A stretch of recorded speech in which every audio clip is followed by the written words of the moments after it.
सहनाववतु सहनौ भुनक्तु सह वीर्यं करवावहै तेजस्विनावधीतमस्तु मा विद्विषावहै। ओम शांति शांति शांति। वैदिक जीवन पद्धति की इस कक्षा में आप सबका हार्दिक स्वागत है, अभिनंदन है।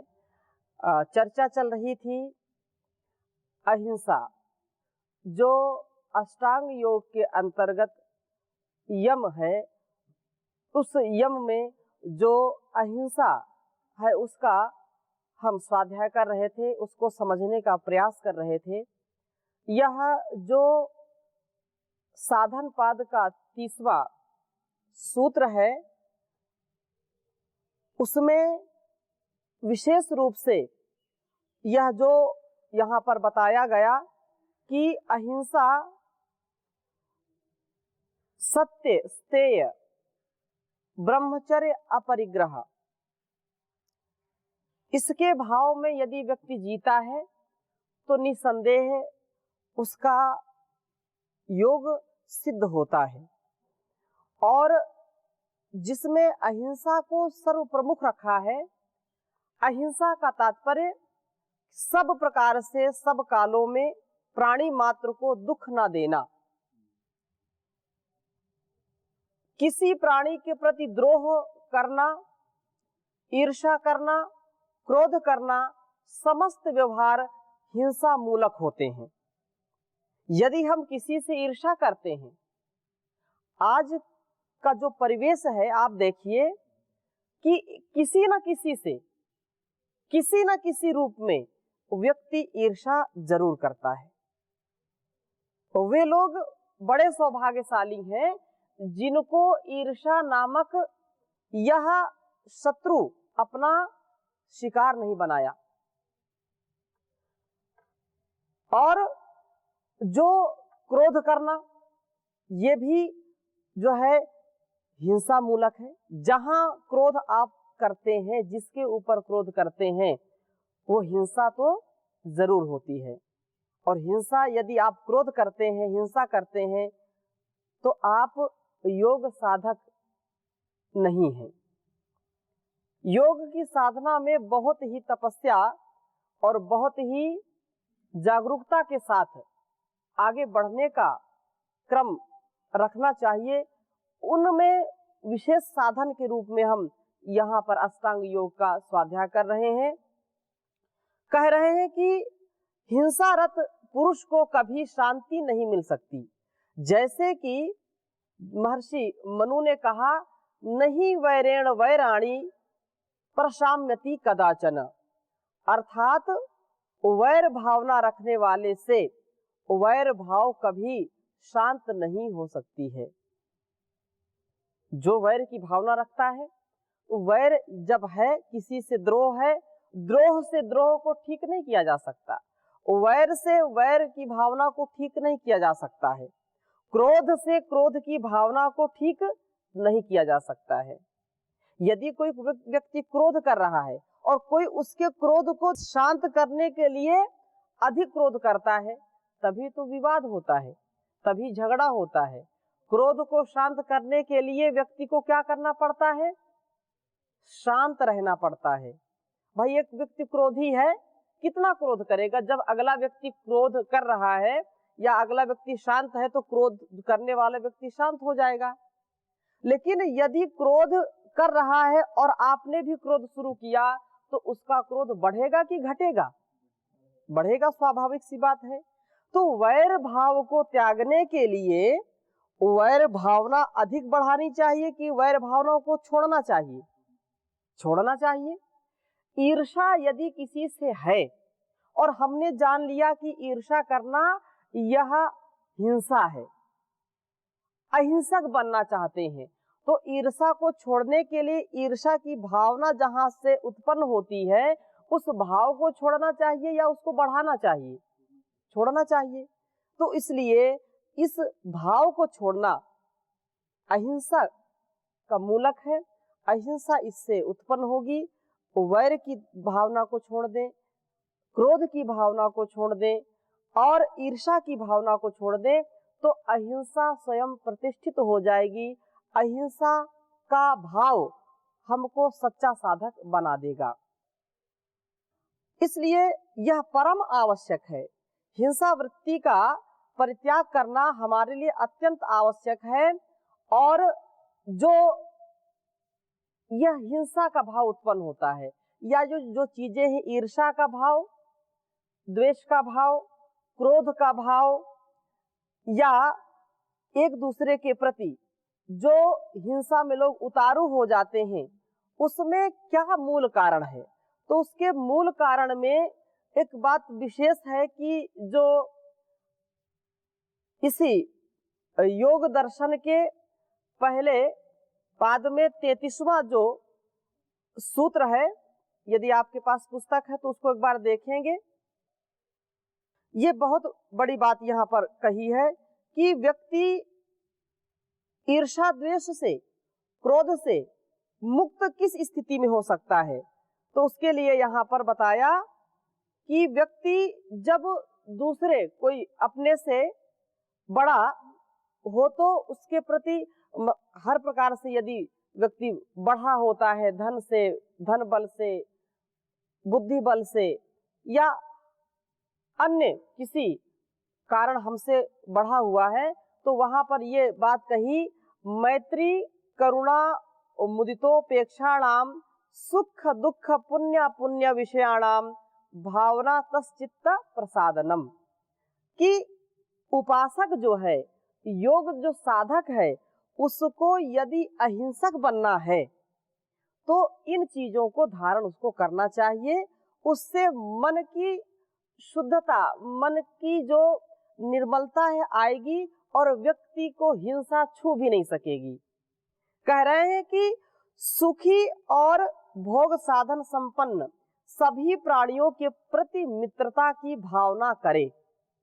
यदि वो अहिंसक बनना चाहता है तो उसको, जो साधन संपन्न व्यक्ति है, तो मन में क्या आता है साधारण में कि इसके पास इतना साधन है, इसके पास इतना धन है, इसके पास इतनी बुद्धि, इसके पास इतना बल है, मेरे पास क्यों नहीं है? तो उसको देख करके क्या होती है? ईर्ष्या होती है। अरे ये तो बड़ा धनी व्यक्ति है। ऐसी भावनाएं जब आती हैं तो व्यक्ति का मन दूषित हो जाता है, कलुषित हो जाता है, तो ईर्ष्या का भाव प्रकट हो जाता है। तो अपने से जो बड़े हैं, बढ़े हैं हर प्रकार से, उनके प्रति कैसा भाव रखना चाहिए? मित्रता का भाव रखना चाहिए। उन प्राणियों के प्रति मित्रता का भाव रखें और जो दुखी प्राणी हैं, दुखी प्राणियों के प्रति दया की भावना करें। अक्सर ये होता है कि जो दुखी है तो कई लोग ऐसे होते हैं कि उनको दुखी देख करके प्रसन्न होते हैं। अरे ये तो ऐसा ही है, इसके साथ अच्छा हुआ, इसने ऐसा ऐसा किया था मेरे साथ, अब ये भोगे। उसको देख करके, दुखी देख करके हम प्रसन्न होते हैं, तो ये क्या है? ये हिंसा है। दुखी व्यक्ति को देख करके व्यक्ति को प्रसन्नता नहीं होनी चाहिए, उसके प्रति दया का भाव रखना चाहिए। और पुण्यात्माओं के प्रति हर्ष की भावना रखनी चाहिए। जो पुण्य आत्माएं हैं उनके प्रति सदा उल्लसित और हर्षित होकर के ऐसा भाव उनके प्रति रखना चाहिए। और जो अपुण्य आत्माएं हैं, जो लोग जो है अपुण्य करते हैं, जो पापी लोग हैं, पाप करने वालों के प्रति उपेक्षा का भाव रखना चाहिए, उदासीनता का भाव रखना चाहिए। न उनके साथ मैत्री का भाव रखें और न शत्रुता का भाव रखें, मित्रता का भी भाव न रखें और न शत्रुता का भाव रखें, उनके प्रति उदासीन रहें। तो इस प्रकार भावना करते हुए इस उपासक की आत्मा में शुक्ल धर्म अर्थात सत्य धर्म का प्रकाश उत्पन्न होता है और इस सत्य धर्म के प्रकाश से चित्त प्रसन्न, निर्मल, राग आदि से रहित शुद्ध हो जाता है। प्रसन्न शुद्ध हुआ चित्त एकाग्र होकर के स्थिर हो जाता है। इस प्रकार से यह भाव जब व्यक्ति के अंदर आएगा तो वह हिंसा कैसे कर पाएगा, हिंसा ही नहीं कर पाएगा, अर्थात वो हिंसा का भाव उसका सर्वथा दूर हो जाएगा, मिट जाएगा। यह बात हमको अच्छी प्रकार से समझ लेनी चाहिए। अहिंसा परमो धर्म, ये परम धर्म है, शास्त्रों में बड़ी इसकी महिमा गाई गई है। इसलिए हमको सर्वथा अहिंसक बनने का प्रयास करना चाहिए, किसी भी प्रकार से हिंसा नहीं करनी चाहिए।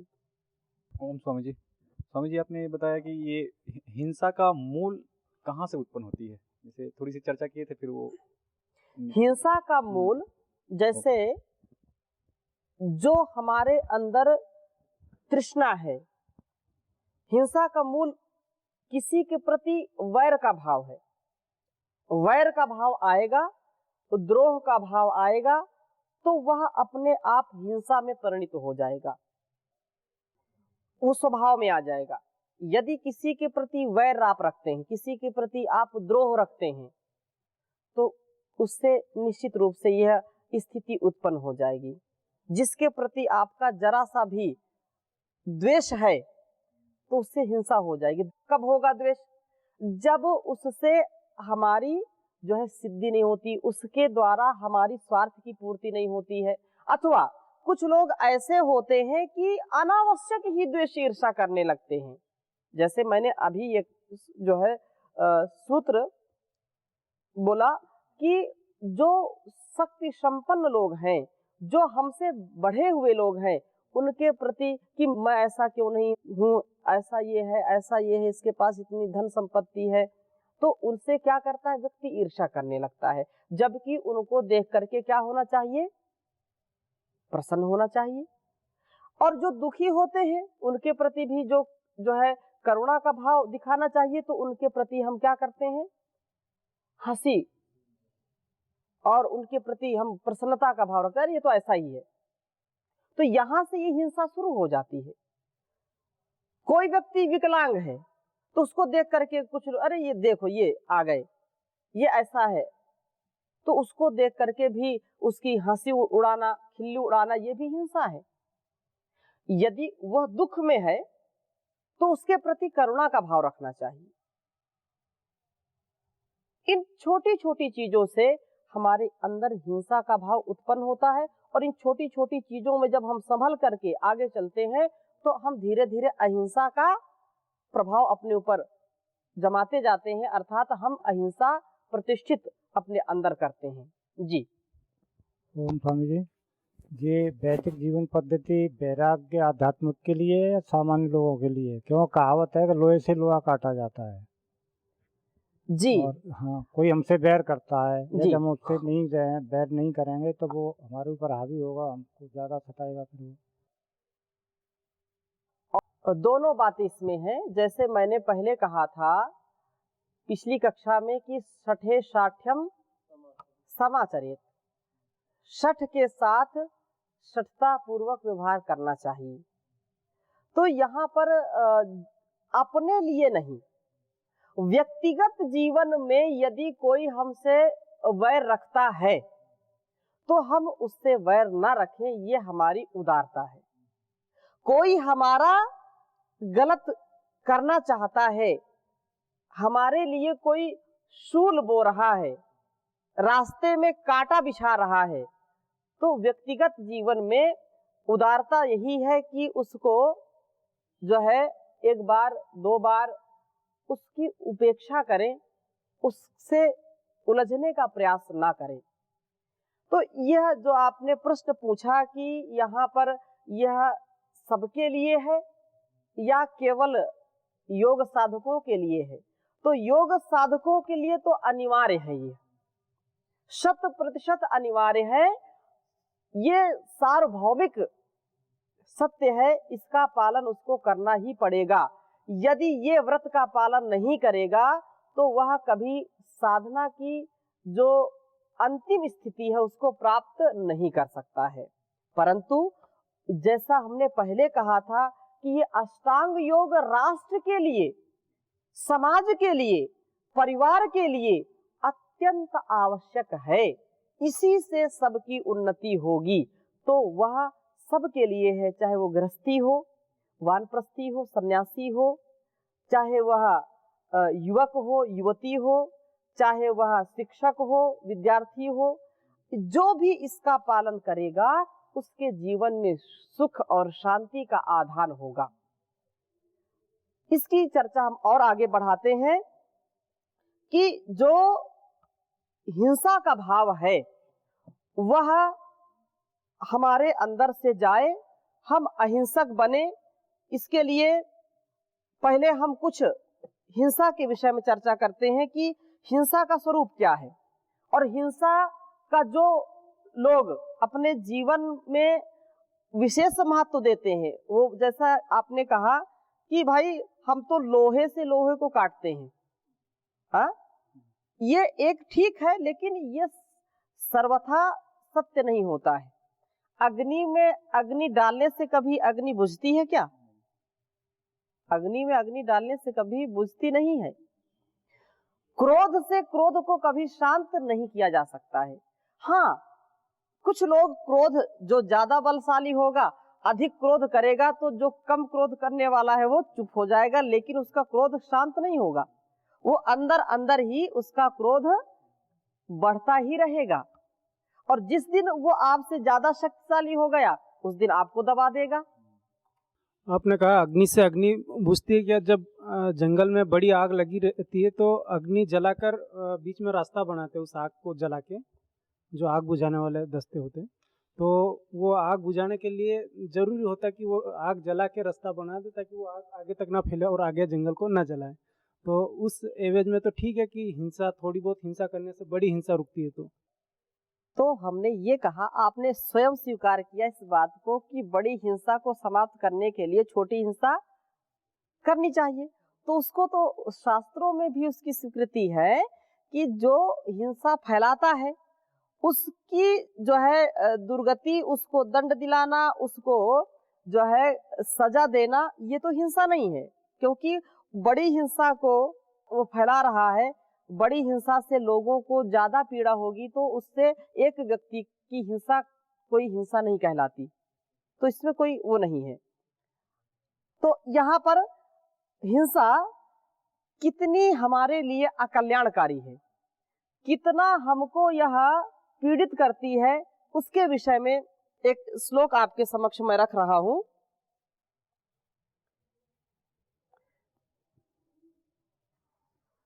हिंसैव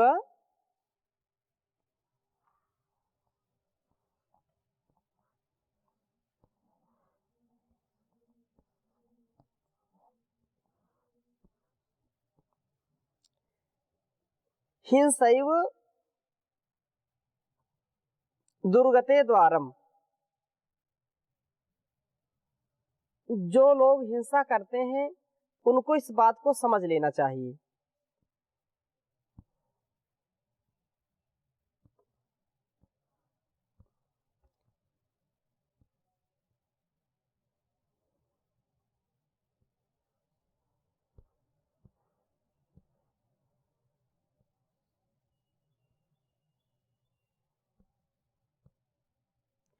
हिंसैव दुर्गतेर्द्वारम हिंसैव दुरितार्णवः।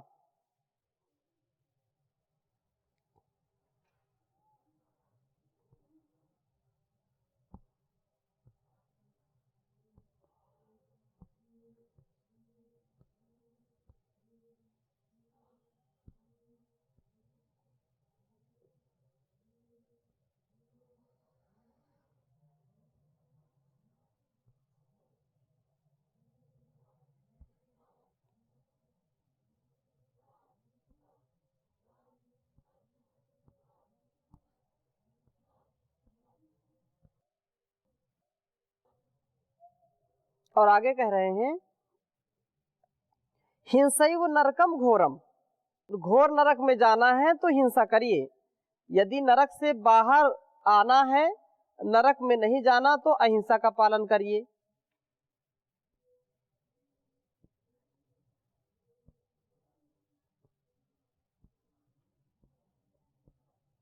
हिंसैव नरकम घोरम,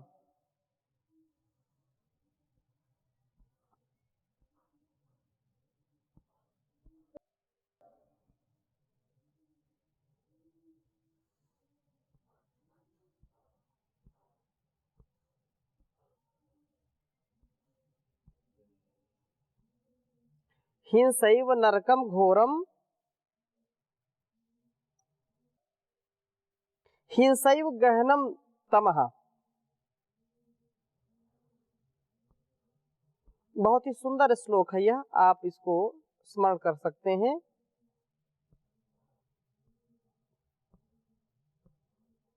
हिंसा को समझने के लिए, हिंसा के परिणाम को समझने के लिए बहुत ही उत्तम श्लोक है ये।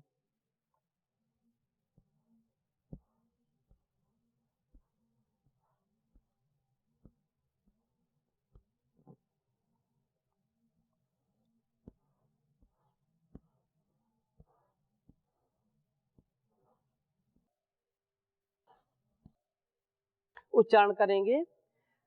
हिंसैव दुर्गतेर्द्वारम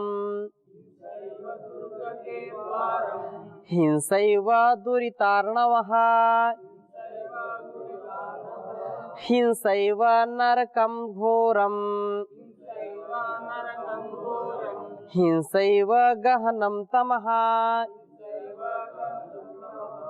जो महर्षि पतंजलि अहिंसा की प्रतिष्ठा के लिए इतना जोर दे रहे हैं और महर्षि व्यास भी जिसका समर्थन कर रहे हैं, उसके विपरीत यदि हम आचरण करते हैं तो उससे क्या हानियां हैं और क्या इसका दुष्परिणाम है, यह इस श्लोक के माध्यम से आपके समक्ष रखा जा रहा है। हिंसैव दुर्गतिर्द्वारम, कोई भी व्यक्ति दुर्गति को प्राप्त नहीं करना चाहता है, सभी चाहते हैं कि हमारी सद्गति हो, मैं सद्गति को प्राप्त होऊं। लेकिन यदि वह हिंसा का पालन करता है, उसके जीवन में यदि हिंसा है, तो कह रहे हैं कि हिंसा ही दुर्गति का द्वार है। हिंसैव दुर्गतेर द्वारम, दुर्गति का द्वार क्या है? वह है हिंसा ही। हिंसा ही दुर्गति का द्वार है। हिंसैव दुरितार्णवः, और हिंसा ही पाप का समुद्र है। हिंसा ही पाप का समुद्र है। यदि आप पाप से बचना चाहते हैं, पाप का आचरण नहीं करना चाहते हैं, धर्म का आचरण करना चाहते हैं, तो हिंसा को छोड़ना पड़ेगा। हिंसा यदि आप करते हैं तो समझिए कि पाप के समुद्र में आप प्रवेश कर गए। यही पाप का समुद्र है हिंसा। तो हिंसैव दुरितार्णवः, ये जो है पाप का समुद्र है।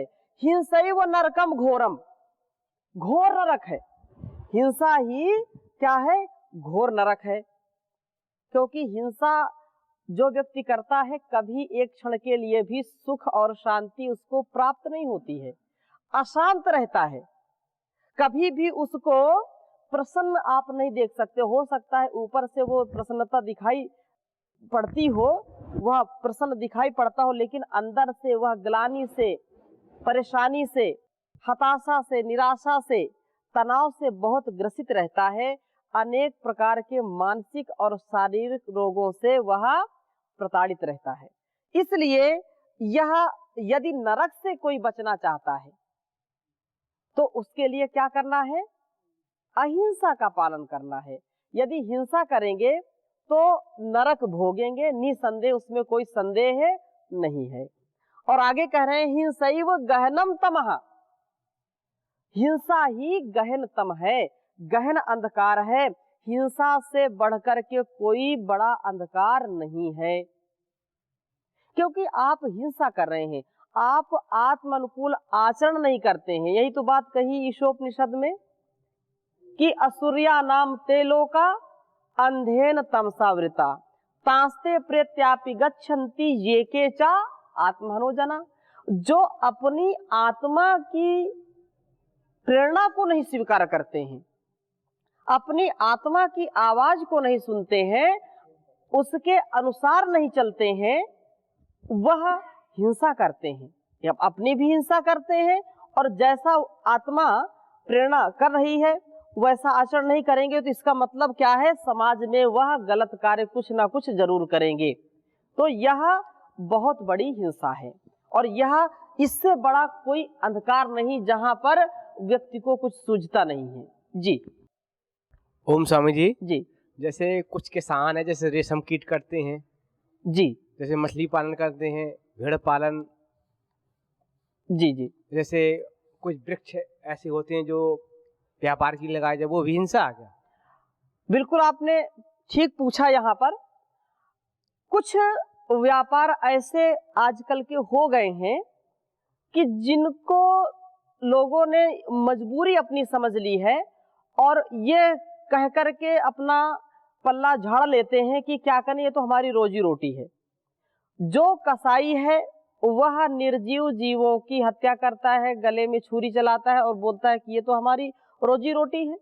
इतने मांस की दुकानें शहरों में हैं, उनका तो बोलते हैं यदि हम अहिंसा का पालन करेंगे तो हमारे बच्चे भूख मरेंगे।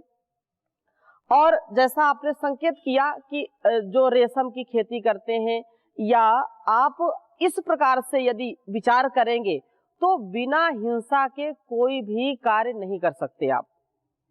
आप दूसरों के, जैसे आप खेती करते हैं, किसान खेती करता है तो उसमें अनेक जीव मर जाते हैं। अब विशेषकर अब आजकल की जो आधुनिक खेती है, इतने ट्रैक्टर चलते हैं, इतने वो चलते हैं कि उसमें कितने केचुए, कितने जो है जीवाणु मरते हैं, तो वो भी बड़ी हिंसा है। लेकिन यदि उतनी हिंसा के लिए उसको रोकेंगे तो फिर जो है पालन पोषण नहीं चल सकता, ये भी समस्या है। लेकिन इसीलिए पुराने समय में हमारे यहाँ खेती भी बैल से करते थे, भले ही उसमें देर लगती थी, लेकिन उससे क्या होता था कि अनेक प्रकार के जो जीव हैं वो कभी उससे मरते नहीं थे। और जो रेशम आदि की खेती है, आप कह रहे हैं कि उसमें रेशम के वस्त्र बनाते हैं, पूरा तोड़ने को गर्म पानी में डाल देते हैं पहले। हाँ, तो उससे जो विलासिता पूर्वक जीवन है तो उसमें तो हिंसा होती ही होती है। इसीलिए विलासिता पूर्वक जीवन को जो है बहुत कम महत्व दिया गया है। जैसे दूध, अब लोग बोलते हैं अंडे खाओ, अंडे में ये इतनी विटामिन है, इतना ये है, इतना वो है। तो इससे इसका तात्पर्य हमारे ऋषियों ने कभी ये नहीं कहा कि इसको खाओ, कभी विधि नहीं की है। लेकिन कुछ लोग खाते थे, कुछ लोग खाते हैं, खाते रहेंगे। तो जो तामसी हैं वो लोग ऐसा आचरण करते हैं तो उनको कोई रोक नहीं सकता है।